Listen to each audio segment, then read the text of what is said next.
friends, today video la previous year question தான் பார்க்க போறோம். question பாருங்க a = 1 p = 2 c = 3 up to z = 26 என கொண்ட HCF இன் மீச்சிமா எதற்கு சமமில்லைன்னு கொடுத்திருக்காங்க.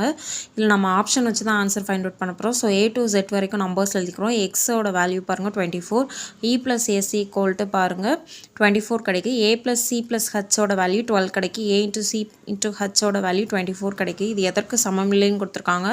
ஆப்ஷன் c ஓட வேல்யூ தான் 12 கிடைச்சிருக்கு. சோ ஆப்ஷன் c தான் கரெக்டான ஆன்சர். நெக்ஸ்ட் ஒன் பாருங்க, மதிப்பு காண்க. √5 எக்ஸெட்ரா இன்ஃபைனைட் வரைக்கும் போயிட்டே இருக்குது. இப்போ இதுக்கு ஆன்சர் வந்து 5 தான். சப்போஸ் இதே இடத்துல √4 எக்ஸெட்ரான்னு கொடுத்துருந்தாங்கன்னா அதுக்கு ஆன்சர் வந்து 4 தான். ஃபார் எக்ஸாம்பிள் நான் 2 தான் எடுத்து செஞ்சுருக்கேன். √5 × 5 power 1/2 into 5 power 1/2. So base ஈக்குவலாக இருந்தால் நம்ம அடுக்கை வந்து ஆட் பண்ணிக்கலாம். ஸோ ஆட் பண்ணோம் அப்படின்னா 5 power 2 / 2 5 power 1ன்னு கிடைக்கும். ஸோ ஆப்ஷன் சி தான் கரெக்டான